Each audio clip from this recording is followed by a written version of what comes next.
होगा CBSE and ICSE board के students के लिए उनकी डबल एंट्री सिस्टम अकाउंट की बुक का, जिसमें हम सबसे पहला चैप्टर इंट्रोडक्शन टू अकाउंटिंग पढ़ेंगे। आज का हमारा जो प्रश्न है उस चैप्टर से रिलेटेड, व्हाट इज अकाउंटिंग, आखिर अकाउंटिंग क्या है। Accounting is a systematic process of identifying, measuring, recording, classifying, summarizing, interpreting and communicating financial informations। Financial informations को एक ऐसी प्रक्रिया के तहत आइडेंटिफाई करना, मेजर करना, उसको रिकॉर्ड करना, उसका क्लासिफिकेशन करना और समराइजिंग करना और बाद में इंटरप्रीट और कम्युनिकेट करना ही अकाउंटिंग कहलाता है। अगर इसकी डेफिनेशन की बात करें तो अमेरिकन अकाउंटिंग एसोसिएशन ने इसके डेफिनेशन को और भी महत्वपूर्ण तरीके से आपके सामने पेश किया है। Accounting is the process of identifying, measuring and communicating economic information to permit informed judgement and decision by users of the information. अगर हम किसी भी प्रकार का इकोनॉमिक इंफॉर्मेशन को रिकॉर्ड करते हैं और उसको मेजर करते हैं और उस पर एक निश्चित तौर पर डिसीजन लेते हैं और उसको जज करते हैं, यानी कि उस पर हम फैसला लेते हैं, उन तमाम इंफॉर्मेशंस को फैसला लेने का काम उसके यूजर्स करते हैं, यानी जिनका उससे कोई न कोई संबंध है। तो इस प्रकार की प्रक्रिया को ही अकाउंटिंग कहा जाता है। अगर हम बात करें इसके विशेषताओं के बारे में, मेन कैरेक्टरिस्टिक्स ऑफ अकाउंटिंग, आखिर मुख्य लक्षण क्या हैं जो इसमें पाए जाते हैं। सबसे पहला लक्षण है identification of financial transactions and events. इसका मतलब होता है पहचान करना उन फाइनेंशियल ट्रांजैक्शंस का और इवेंट्स का जिसका संबंध बिजनेस से होता है, यानी accounting records only those transaction and events which can be measured in form of money, या यूं कहिए कि this involve identifying transactions that are considered a part of economic activities. यानी अगर बिजनेस के अंदर जो भी लेन देन हो वह फाइनेंशियल हो, मौद्रिक हो, मोनेट्रिक हो, अगर उसका मनी मेजरमेंट नहीं हो रहा, अगर हम उसको एक वैल्यू रुपए पैसे में अगर उस लेन देन को नहीं जानते हैं, नहीं समझ पा रहे हैं, तो उसका कोई अर्थ बिजनेस के अंदर नहीं होगा।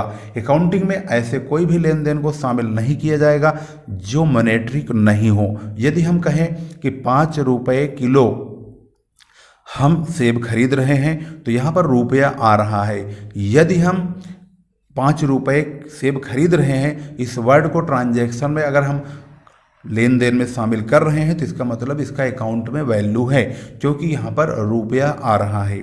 यदि हम ये कहें ये सेब बहुत खराब है तो यहाँ पर रुपया नहीं आया है। ये सेब बहुत सुंदर हैं, यहाँ पर भी रुपया नहीं आया है। इसका मतलब अगर ये मनी मेजरमेंट में बोले गए शब्द नहीं हैं तो उसका कोई भी संबंध अकाउंटिंग में नहीं होगा।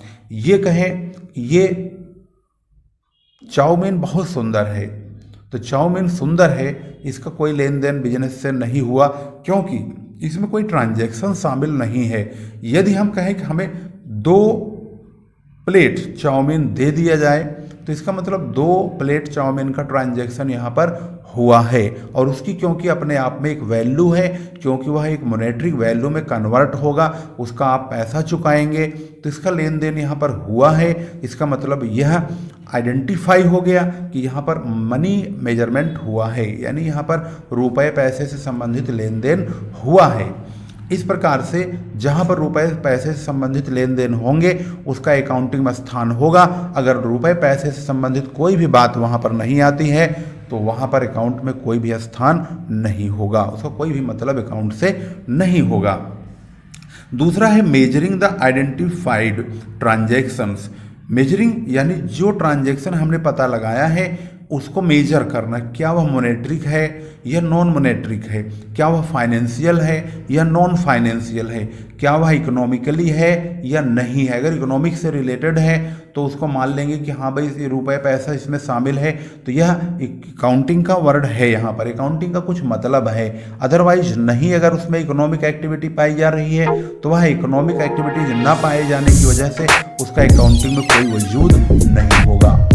तीसरा नंबर आता है रिकॉर्डिंग का। इसका मतलब है अकाउंटिंग में रिकॉर्डिंग होता है, यानी जो भी ट्रांजैक्शन होता है, लेन देन होता है, उसको हम डे बाय डे रिकॉर्ड करते हैं। यदि हम उसका रिकॉर्ड ना करें तो इसका मतलब है वहाँ पर अकाउंटिंग का रोल नहीं है। इसके बाद आता है समराइजिंग। समराइजिंग का मतलब होता है समरी बनाना, यानी सारांश बनाना। जो भी लेन देन कंटिन्यू होते रहते हैं उनको एक जगह लिखा जाता है, लिखते लिखते उनका बहुत सारा ट्रांजैक्शन हो जाता है, फिर उनको वहाँ पर जोड़ा जाता है। इसका मतलब होता है कि this involves presenting the classified data in a manner which is understandable and useful for internal as well as external users of accounting statements। इसमें हम जो भी एक्सटर्नल या इंटरनल यूजर वाले होते हैं, मतलब जो यूज करने वाले हैं, जिनको अकाउंटिंग की इंफॉर्मेशन की सख्त ज़रूरत होती है, वो लोग इस प्रकार की समरी से यह आसानी से जानकारी हासिल कर सकते हैं कि एक पार्टिकुलर पीरियड में आखिर हमें फ़ायदा हुआ है, नुकसान हुआ है, या हमारी बैलेंस शीट की क्या पोजीशन है। यह तमाम जानकारियां यहाँ से ली जा सकती हैं समरी बनाकर। समरी बनाकर हम trial balance, trading and profit and loss account, balance sheet वगैरह बना सकते हैं। इसके बाद हमारा नेक्स्ट पॉइंट है एनालिसिस एंड इंटरप्रिटेशन। इसका मतलब हुआ analysis and interpretation of the financial data are carried out so that the users of financial data can make a meaningful judgement of the profitability and financial position of the business. This helps in planning for the future in a better way. यानी कि analysis और interpretation, जो भी financial data हमारे पास होते हैं, उसके जो यूजर्स होते हैं वे उन फाइनेंशियल डाटा के बारे में बातचीत करते हैं, उस पर डिस्कशन करते हैं, अपनी प्रॉफिटेबिलिटी और फाइनेंशियल पोजीशन जो बिजनेस का होता है उसके बारे में जानकारी लेते हैं और उसको अच्छी तरह से फ्यूचर के लिए प्लानिंग वगैरह करने के, उनके डिसीजन वगैरह लेने में काम आता है। अब बात करते हैं कम्युनिकेटिंग। कम्युनिकेटिंग का मतलब क्या होता है? कम्युनिकेटिंग मतलब होता है संप्रेषण, यानी कि सूचनाओं का आदान प्रदान करना। इसका मतलब होता है कि the accounting functions involve communicating the financial data, financial statements to its users. The accounting information must be provided in time and presented to the users so that appropriate decisions may be taken at the right time. इसका मतलब होता है कि अगर जो information account से related हमने तैयार की है, चाहे वो ट्रायल बैलेंस हो, चाहे वह बैलेंस शीट हो, चाहे वो प्रॉफिट एंड लॉस अकाउंट हो, उसके बारे में उसके यूजर्स को इन्फॉर्मेशन दी जाती है, उनको कम्युनिकेट किया जाता है कि इस वक्त पोजीशन बिजनेस का क्या है।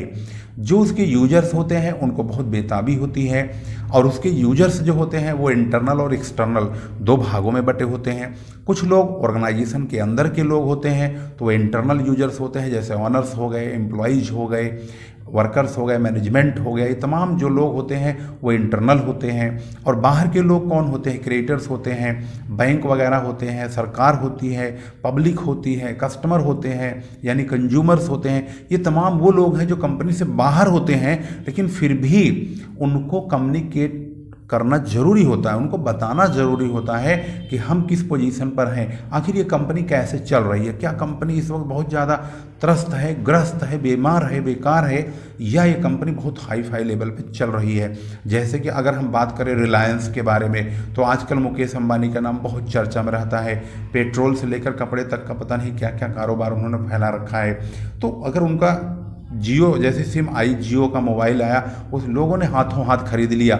इसका मतलब है कि जनता से वो हमेशा कम्युनिकेशन में जुड़े हुए हैं, यानी जनता से उनके प्रोडक्ट हमेशा टच में रहते हैं, आए दिन कुछ ना कुछ नया वो लाते रहते हैं। इसका मतलब होता है कि वो उनका कम्युनिकेशन जो होता है वह बहुत अच्छा और मजबूत है। उन्होंने हर प्रकार के लोगों से अपना कम्युनिकेशन मजबूत बनाया हुआ है।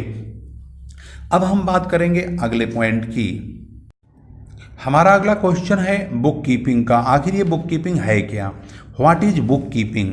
अगर साधारण शब्दों में ये कहा जाए कि बुक कीपिंग क्या होता है, तो यहाँ पर लिखा हुआ है book keeping is a part of accounting, यानी बुक कीपिंग अकाउंटिंग का ही एक भाग है।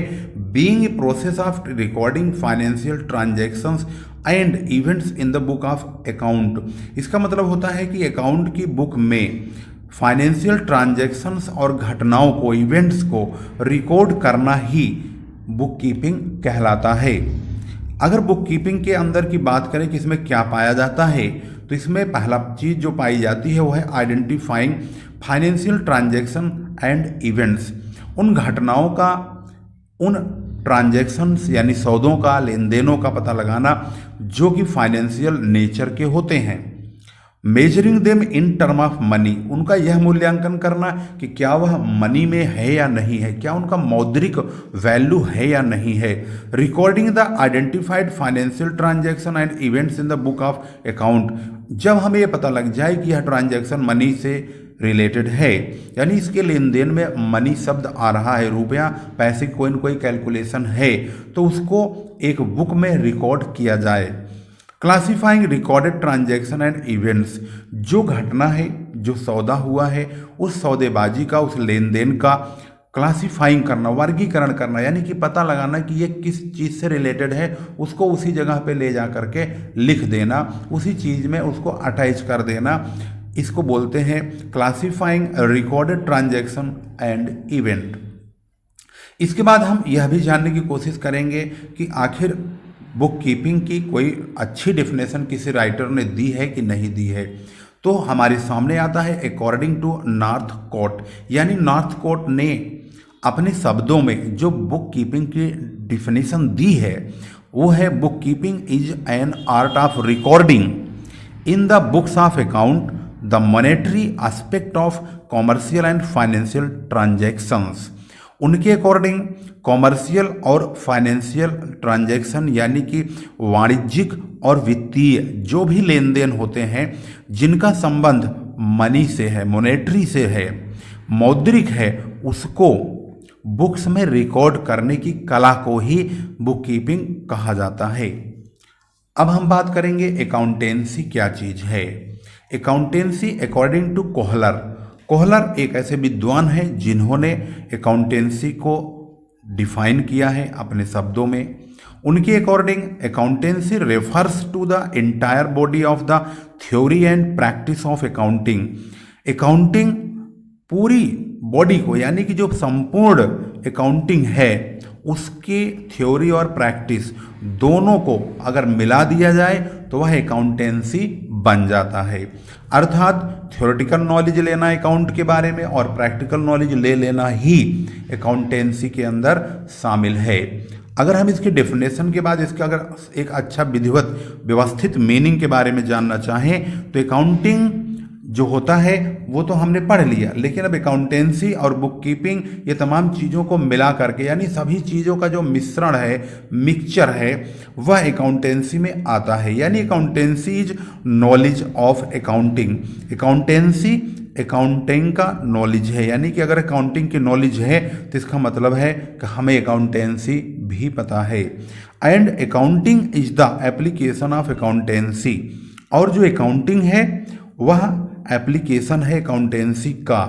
इसका मतलब ये होता है कि जो व्यक्ति अकाउंटिंग के बारे में संपूर्ण ज्ञान प्राप्त करके बैठा हुआ है, उसको अच्छा सा नॉलेज है, व्यवस्थित नॉलेज है, अच्छा ज्ञान है, तो इसका मतलब है कि वह संपूर्ण तौर पर अकाउंटिंग के बारे में जानकारी रखता है, तो उसको हम कह सकते हैं किसी अकाउंटेंसी आती है। वीडियो कैसे लगा ये जरूर बताइए, इसी तरह से बने रहिए और अंत तक वीडियो देखा कीजिए।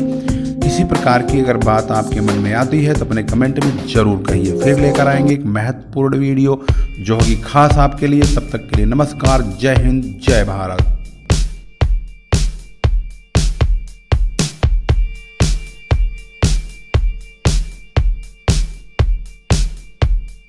One, two, one, two, one, two, one, two.